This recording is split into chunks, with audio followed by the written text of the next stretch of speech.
Hello everyone, welcome to Studynetic. मैं हूं पूजा मेहता और यहां पर हम पढ़ रहे हैं क्लास 12 की अकाउंटेंसी, जिसमें मैं आपको प्रीवियस ईयर के एमसीक्यूज बता रही हूं।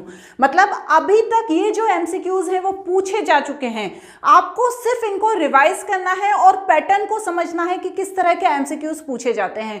कईयों बार आपसे प्रैक्टिकल क्वेश्चंस पूछ लिए जाते हैं एमसीक्यूज में, और कईयों बार क्या होता है, सिंपल से थ्योरी बेस्ड क्वेश्चन पूछ लिए जाते हैं। तो इन एमसीक्यूज को देखकर आपको ये देखना है कि क्या पैटर्न रहा है क्लास 12 अकाउंटेंसी का बोर्ड के एग्जाम में एमसीक्यूज पूछने का। यहां पर मैं पूरे एमसीक्यूज की सीरीज लेकर आई हूं। यदि आपने मेरे प्लेलिस्ट में वो एमसीक्यू की सीरीज नहीं देखी है तो जरूर देख लेना। आज यहाँ पर मैं एमसीक्यू नंबर 66 से कराने वाली हूँ, तो मेरे साथ जुड़े रहिए। यदि मेरे वीडियोस देख रहे हैं तो प्लीज मेरे चैनल को सब्सक्राइब जरूर करना। तो स्टार्ट करते हैं एमसीक्यू नंबर 66 के साथ। चलो ध्यान से देखो स्क्रीन पर क्या बोल रहा है ये एमसीक्यू। ये थ्योरी बेस्ड एमसीक्यू है, तो आपको हो सकता है कि थोड़ा सा इजी लगे, लेकिन हो सकता है थोड़ा सा कंफ्यूजन भी क्रिएट करे। देखिए, in the partnership firm which of the following statement is true in the respect of liability of partner।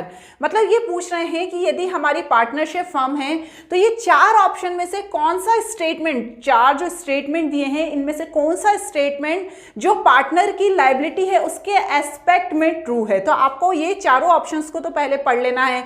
सबसे पहला क्या बोल रहा है, it is limited to extent of the capital contribution. ये बोल रहा है कि यदि कोई पार्टनर कैपिटल का कंट्रीब्यूशन करना चाहता है तो वो लिमिटेड ही कैपिटल का कंट्रीब्यूशन कर सकता है। तो ये स्टेटमेंट सही नहीं है, क्योंकि वो जितना चाहे कैपिटल कंट्रीब्यूट कर सकता है। तो ये ऑप्शन गलत है।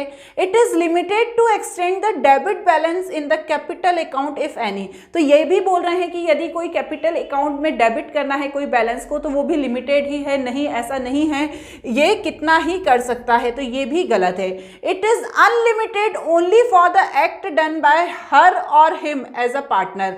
ये बोल रहे हैं कि उसके पास अनलिमिटेड एक्ट कर सकता है जब वो पार्टनरशिप फर्म में होता है। तो ऐसा नहीं होता है, उसके कुछ बाउंडेशन होते हैं, वही काम वो पार्टनरशिप फर्म में कर सकता है। तो ये भी गलत है। लास्ट बोल रहा है it is unlimited jointly and severally for all the act of the firm done while he is partner. तो यहाँ पर ये जो ऑप्शन है ये सही है। क्यों है ये ऑप्शन? वैसे तो देखो उसकी जो लाइबिलिटी होती है वो लिमिटेड होती है। यदि फर्म में लेकिन किसी तरह का कोई नुकसान हो गया तो जो उसके पर्सनल एसेट्स होते हैं उन्हें भी यूज किया जा सकता है। तो यहाँ पर ये जो अनलिमिटेड उसकी जो लाइबिलिटी है उसके बारे में कहा गया है, जो फर्म के लिए वो यूज कर सकता है। ठीक है ना? तो इसका जो सही ऑप्शन है, ट्रू स्टेटमेंट है, वो डी वाला होने वाला है। ठीक है, अब हम नेक्स्ट 67th देखते हैं। ये भी इसमें एंट्री बतानी है, तो देखो ध्यान से देखो, के और एल कौन है? पार्टनर हैं फर्म में। उनकी पार्टनरशिप डीड में interest on partners drawing 12% provide किया जा रहा है। पार्टनरशिप डीड के according interest on partners drawing 12% per annum है। अब यहां पर एल की जो ड्राइंग है, ठीक है ना, वो बताई गई है 900। नेसेसरी जनरल एंट्री करनी है, तो यहाँ पर एल की ड्राइंग बताई गई है 900। तो अब हमें यहाँ चारों में से जनरल एंट्री बतानी है कि कौन सी करेक्ट होने वाली है। तो देखो बच्चों, जब भी इंटरेस्ट ऑन ड्राइंग जो होता है, क्या होता है ड्राइंग, जब बिजनेस से कोई पैसा निकालता है, कोई पार्टनर पैसा निकालता है तो उसे क्या करना पड़ता है, इंटरेस्ट ऑन ड्राइंग पे करना पड़ता है बिजनेस को या पार्टनरशिप फर्म को। तो यहां पर interest on drawing account debit होगा and to profit and loss appropriation account credit होगा। तो इसका जो करेक्ट ऑप्शन होगा वो बी होने वाला है। ठीक है, चलिए नेक्स्ट 67 के बाद 68 देखते हैं। जो ए और बी है वो पार्टनर हैं फर्म में, उन्होंने सी को एडमिट किया, न्यू पार्टनर, और 1/3 share of the profit of firm which acquire from A. ठीक है ना, यहां पर वो एडमिट हुआ है। कौन एडमिट हुआ है? सी एडमिट हुआ है। ठीक है, सी एडमिट हुआ है, और जो 1/3 शेयर है, ठीक है, ये 1/3 शेयर है, वो किससे लेगा? ए से। अब यहाँ पर ए का नया शेयर बताओ। तो देखो किसी तरह का ए और बी का शेयर नहीं दिया है, तो हम एज्यूम कर देंगे ए और बी का जो शेयर है 1:1 है, मतलब 1/2 1/2।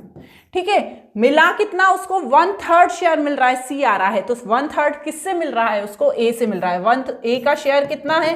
1/2, लेकिन वो 1/3 किसको दे रहा है? 1/3 दे रहा है सी को। ठीक है, जो नया पार्टनर आ रहा है। तो यहां पर 3 - 2 इज इक्वल टू 1/6। तो इसका जो करेक्ट ऑप्शन होने वाला है बच्चों वो 1/6 डी होने वाला है। मतलब उसका जो नया शेयर है ए का कितना होगा, 1/6 होगा, क्योंकि वो 1/3 किसको दे देगा, सी को दे देगा। तो ए का नया प्रॉफिट शेयरिंग होगा 1/6। तो इसका करेक्ट ऑप्शन है डी। क्लियर हुआ ना? है तो बहुत छोटी सी चीज, पर कभी कभी क्या होता है ना, छोटी सी चीज ही कंफ्यूजन क्रिएट कर देती है। तो आपको कंफ्यूज नहीं होना है, सिंपल तरीके से भी क्वेश्चन पूछे जाते हैं। ऐसा नहीं है कि हर बार बहुत लेंदी एमसीक्यू पूछे जाएं। कभी कभी बहुत इजी एमसीक्यू पूछ लेते हैं, लेकिन आप उसमें कंफ्यूज हो जाते हो और इजी को भी गलत करके आ जाते हो। ठीक है ना? तो चलो MCQ नंबर 69 देखो, in the which of the following cases is the business of the firm not dissolve by court. ऐसा कौन से स्टेटमेंट है या ऐसा कौन सा ऑप्शन है जो कोर्ट के द्वारा डिसॉल्व नहीं किया जाता। देखो, यदि पार्टनर इनसेन हो जाए तो इसमें भी कोर्ट का इन्वॉल्वमेंट हो जाता है, लेकिन यदि सभी पार्टनर्स आपसी सहमति से यदि पार्टनरशिप एंड कर रहे हैं तो उसमें भी कोर्ट का इन्वॉल्वमेंट हो जाता है।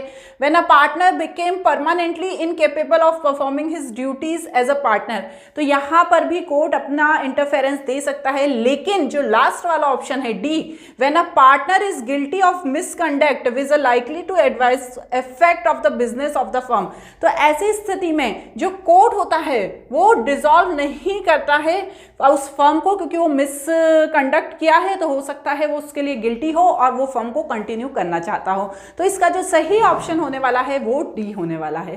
क्लियर? अब इसमें लास्ट देखते हैं 70 नंबर का क्वेश्चन। ध्यान से देखो, ये थोड़ा सा थ्योरी नहीं है, ये प्रैक्टिकल वे में है। X, Y and Z sharing profit 2:2:1। ध्यान से समझना, 3 पार्टनर है एक्स, वाई और जेड, 2:2:1 में शेयर डिस्ट्रीब्यूट करते हैं। लेकिन जो वाई है सॉरी जो y है जिसका शेयर 2 है, उसकी डेथ हो गई 2019 30 जून को।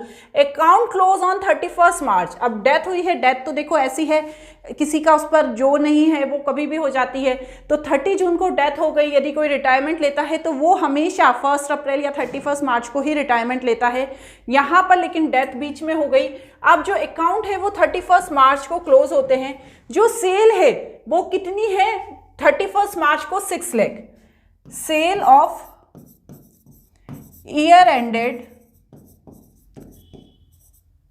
31 मार्च को 6 लाख। ठीक है? और 1 अप्रैल 2019 से लेकर 30 जून 2019 तक जब उसकी डेथ हुई थी तब जो सेल हुई थी वो 2 लाख हुई थी। ठीक है ना? सेल बिटवीन 1 अप्रैल 2019 टू 30 जून 2019 कितनी हुई थी? 2 लाख हुई थी। तो यदि हम टोटल देखते हैं, यदि हम क्या करते हैं, यदि हम रेशो देखते हैं तो हमें पता चलेगा कि 1/3 जो है, 1/3 ऑफ टोटल सेल हुई थी कब? जब उसकी डेथ हुई थी। तो यहां पर कैसे पता चलेगा? 2 लाख डिवाइडेड बाय 6 लाख मतलब 1/3। अब यहां पर क्या हो रहा है, जो प्रॉफिट है वो कितना है? 60,000। अब 60,000 का पहले तो हम तीनों पार्टनर्स में डिस्ट्रीब्यूशन करेंगे। तो यहां पर 60,000 का 1/3 20,000, ये तो क्या हो गया? पूरे फर्म का प्रॉफिट हो गया उसको देने के बाद। और यहां पर वाई का शेयर कितना हो गया? 20,000।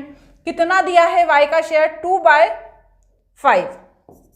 तो 20,000 का जब आप 2/5 करोगे तो आपके पास जो आंसर आएगा वो आएगा 8,000। तो इसका जो करेक्ट ऑप्शन है वो सी है। ठीक है? तो आज यहाँ पर हमने MCQ नंबर 70 तक किया। अब आगे के MCQs के लिए मेरे साथ जुड़े रहिए। आज के लिए इतना ही। Bye bye.